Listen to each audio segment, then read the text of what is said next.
Hello, so today I come to you live from Casa del Grandma, and I'm staying here for a few days with my grandparents to go to a family wedding, which is exciting. A wedding that was postponed due to COVID. I think I've got 3 weddings this year, so that's really exciting, but it's lovely to spend time with my family. I actually came up a little bit early. I wasn't due to come up until today actually, but I decided to come up yesterday and very nearly came up the day before. I just had a real strong need to come and see family and experience fields. So this is Derbyshire countryside kind of, just outside of Matlock, and from my grandma's window I can see the hills and fields, and it's sunny and it's beautiful, and I just really needed home, if that makes sense. I'm sure it does, because I'm sure we've all been there. It's been a really obviously strange few. I feel like I've been releasing a lot of stuff, a lot of shit, a lot of stuff that's been in my mind and in my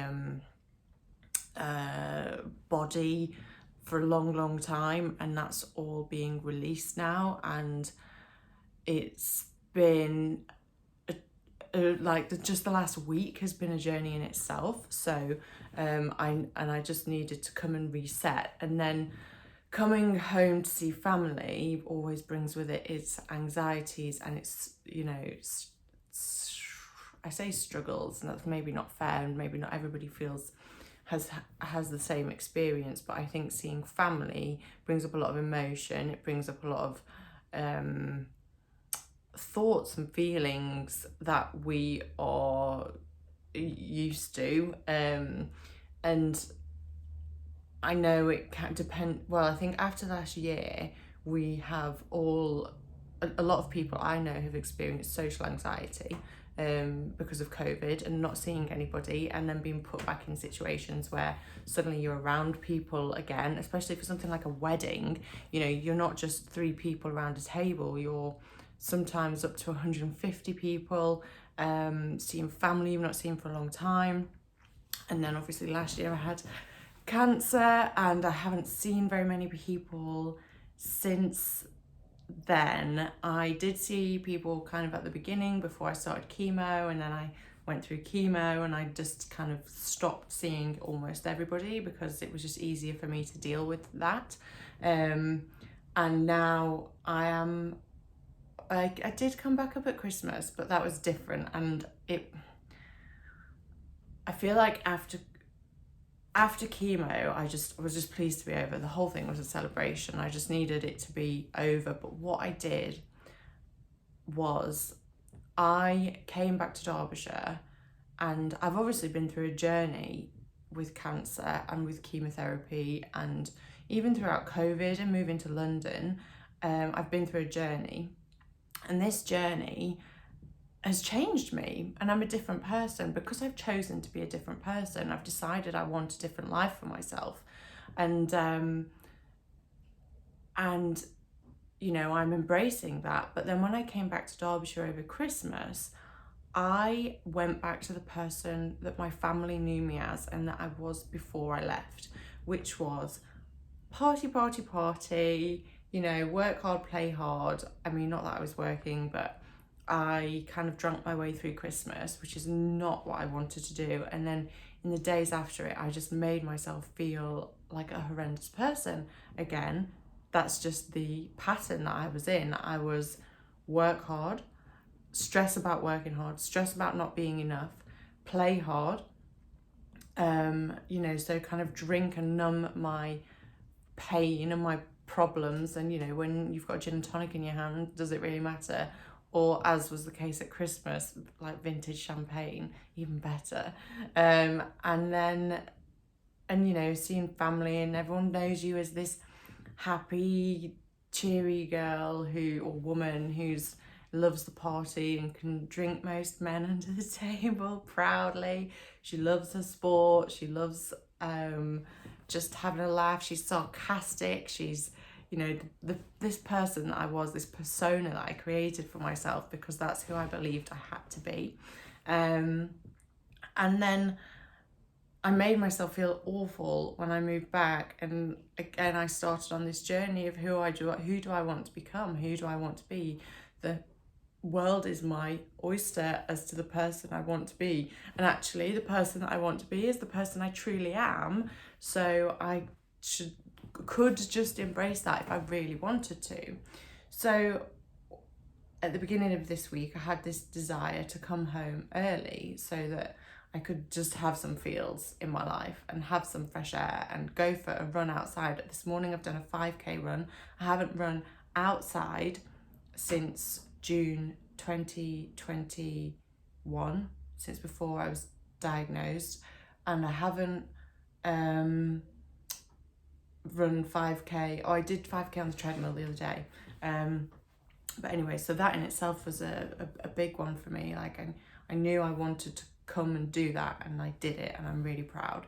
But yeah, so while I wanted to come up and be with my family, I didn't want to come up and be with my family and sink back into my old story and into my old pattern of, yeah, I'll have a few pints at lunchtime, and yeah, okay, grandma, I'll have a cider with you, and be this person that I think people know me to be and therefore want me to be. And if I'm not that person, am I the same? Will they say I've changed? Will they talk about me? Will they think worse of me? Will I not be loved? Like, these are the things that go through your mind, I think, when we decide to change. And this is why when we decide to change, the changes don't always stick. The changes don't always stick, because then when we have to put these changes into action around, it's all right doing it while we're by ourselves, excellent. And this is my experience. But while we're by ourselves, it's great to change. You know, I'll sit out at home on a Friday night with a herbal tea, living my best life, watching inspiring documentaries, or I'm currently watching the Rewired series on Gaia, which is Dr. Joe Dispenza. And actually watching that is kind of given me a bit of a big awakening, not just about myself, but about somebody quite close to me, and as to why change doesn't always stick. So we might have this idea that we want to change, and we sit and we write it out, and by ourselves we're great at it. You know, I'm living in London kind of by myself. I speak to my mum every day. I don't see family every day, or people from my past who know me as a certain type of person. So I am free to be who I want to be. You know, people move to London, they create a new persona, and they don't have to be whoever they were when, the person that family knows you as. You see it quite a lot in, what film did I watch recently where somebody runs away and film. No, I'm sorry, I'm talking about Inventing Anna. You know, she ran away from Germany and created this whole new persona. And you know, it's very, very easy to do that when you don't know people, but then it's more difficult when you're back around family and you're with, it's just a different dynamic, because we attach that to our worth, our feelings of love, if I go home a different person, will my family love me? I think this is why a lot of people fear success, because 9 times out of 10 people don't fear failure, they fear success. Because people know me as the person that I am now.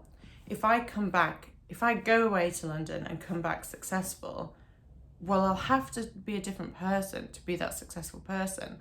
And will that person be loved? Because the brain can only measure what we can lose, and we base our whole lives on our pasts and our past experiences. So if I come back and I'm successful, will they still love me? Will I still be accepted? I'll be a different person. What if they don't love that person? What if they think I've changed? What if they talk about me? What if ego going absolutely mental about just going round and round and round because the ego fears that it's going to die if it's not loved, which is why then we decide to stay the same. So me coming back here early, for me to come back today would have meant I had one day where I didn't really have anything to do, and I would just see some family and see some friends, and I would have stuff to do. So I'd have like 24 hours, and then it would be the wedding. So in the wedding, you go, you smile, it's a beautiful day, you celebrate, and then I've got to go back to London early on Saturday because I'm going to watch the rugby. And, so that was it, fly and visit. But there was just a part of me that just needed to come home.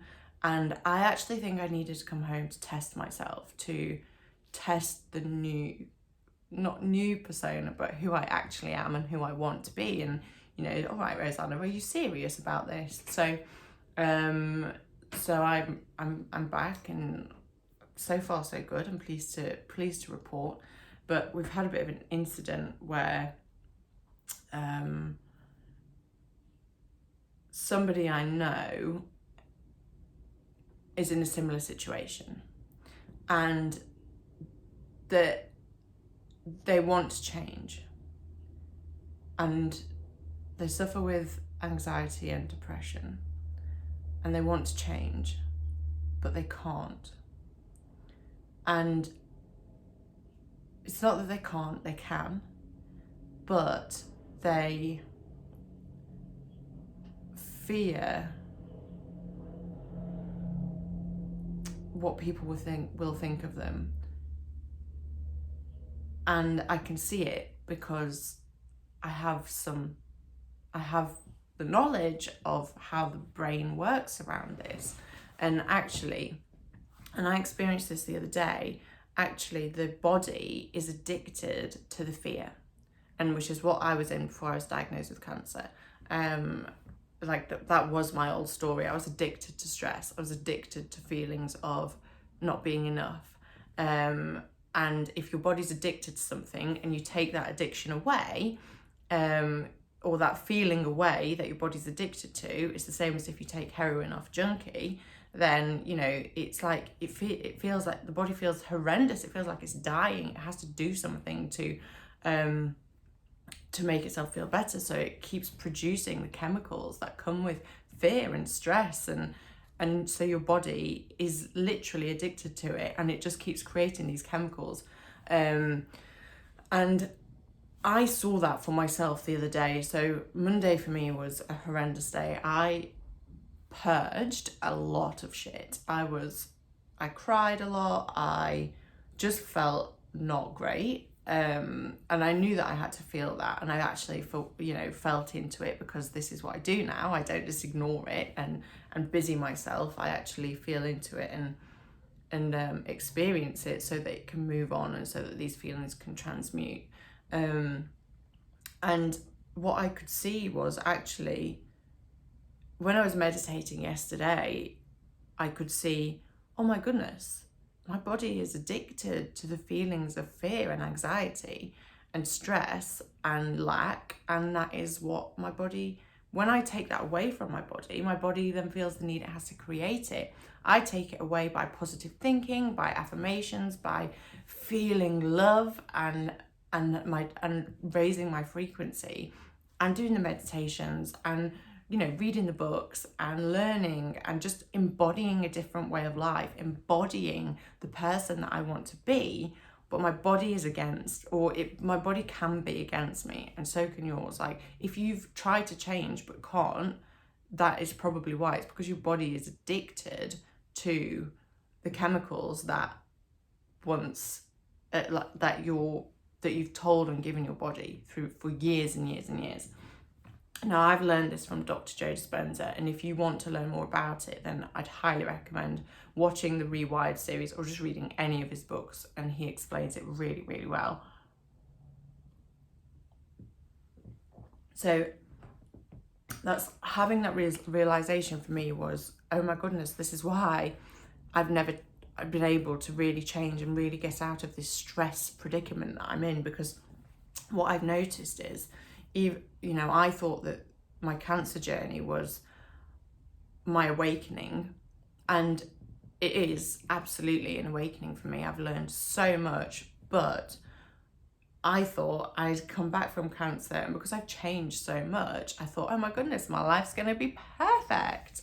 That's not been the case. And I've had some of the same struggles that I had prior to my illness or my disease. And this is what I've been purging, because I realize my body is now trying to go back to those feelings because that's what it's so used to. But thankfully, my willpower is stronger because I want to change. I want this perfectly imperfect life, and I just want to love life. Like, that is at the minute my main goal. I don't have financial goals. I don't have fitness goals. There are things I want to do and there are things I want to create, but I'm not living my life by a set of goals anymore. I am living my life by feelings I want to feel, and I want to feel love, and I want to feel joy, and I want to feel just peace and serenity, and this is the life that I want to live now, and this is, you know, what I practice every single day, and I have to keep practicing that so that you know, my life will change. But then having this realization the other day was major for me, because I could see where my body was addicted, and you know, it's just like a little light bulb, a little revelation, and we have these, and the more we feel into the person that we want to become, the more we'll have these revelations, and the more easily we'll be able to create change. And then so the person who I can see who really wants to create this change but can't, I want to do everything in my power to help this person, but I know that I can't because I'm not in their body. I'm not in their mind. I'm not in their thoughts. I send them love with my frequency because we're all connected, and they can feel that. But ultimately, that person is the only person that can make the change. And they're the only person who can, you know, they're on their own journey.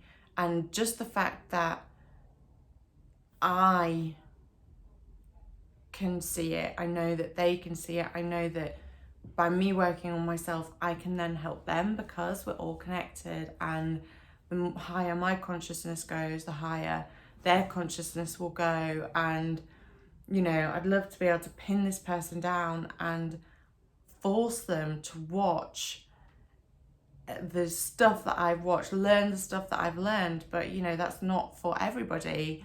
We all have to learn our own things, and learn in our own way. I think ultimately we'll all hopefully get to the same place, but we might just do it differently. Well, some do, some don't, and that's absolutely fine. But yeah, it's really nice to kind of realize that I don't have to be, for me to realize that I don't have to be the person that I have always been.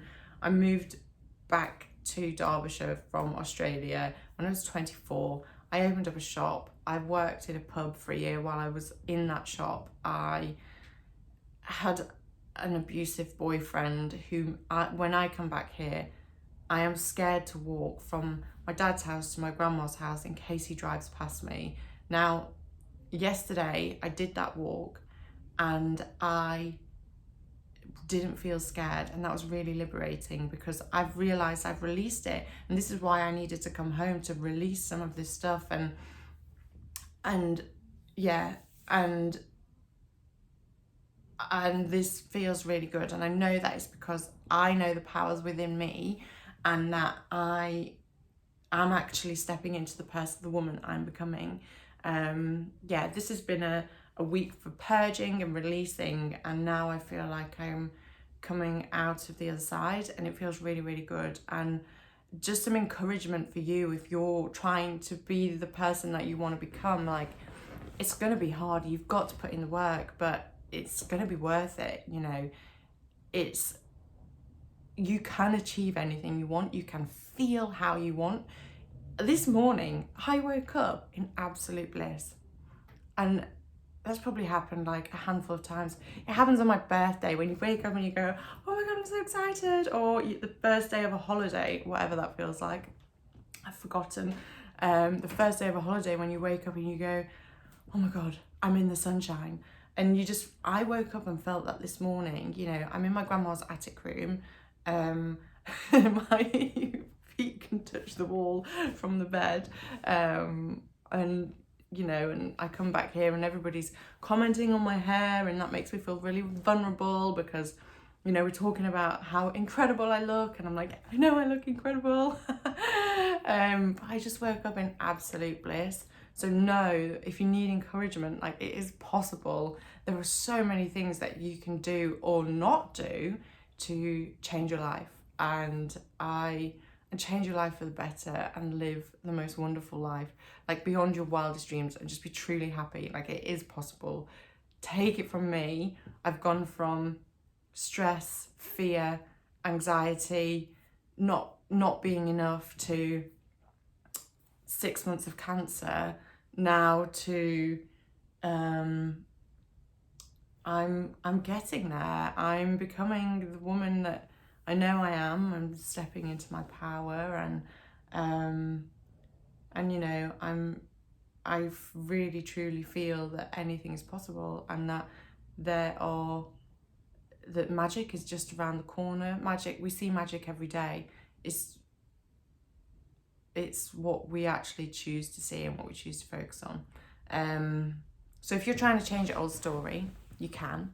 If you want to release those old patterns, you absolutely can. My advice would be meditate. I sit in silence for an hour every morning. Meditate, watch inspiring things on YouTube or Gaia, or, you know, get beyond your mind a little bit, get beyond the reality that you're in. Watch, Joe Dispenza's got some incredible transformation stories that you can watch from people that have been to like his workshops, and basically the meditations that he does helps realign your energy centers and brain and heart coherence. And when that happens, like, the body can heal itself. I very much believe I helped heal my body of cancer. And I also believe that it can be done for anxiety and depression, and you can live a new and happier life. You really, really can. So read the books, just explore, learn, don't be hard on yourself, give yourself compassion, sit and look at your inner child and tell her or him that you love them and you're there for them, and just have compassion for yourself on the journey. Meditate, sit in silence, see what comes up. Don't put pressure on it. Don't put pressure on yourself to change. It will happen, but know who you want to become as well. I do think maybe doing this aimlessly, you could end up just going around in circles a little bit, and know who you don't want to be. So the feelings that you don't want to feel, just be aware of them. Don't obsess on them. The second you give them your focus, that is what you're going to create. So just be aware, and be aware of how you can change it. So by raising your vibration, by raising your frequency, we're all energetic beings living in an electromagnetic field, and what we put out there comes back to us. So yeah, I hope that this has helped. If you want to change your life, get rid of the old story, embrace a new story, like, you can absolutely be the person that you want to be. I'm sending you so much love. If you want to learn more about myself, my journey, you can see my website in the description below, and see what I'm up to. Connect on Instagram. If you like this video or podcast, please share with a friend. You never know who might be feeling that life is getting on top of them, it's too much, and they're never going to change. I can promise you, everyone can change, and everyone can live their best lives, and everyone can be happy and wake up feeling buzzy and love just because. So yes, from me to you, I love you. Have a wonderful day.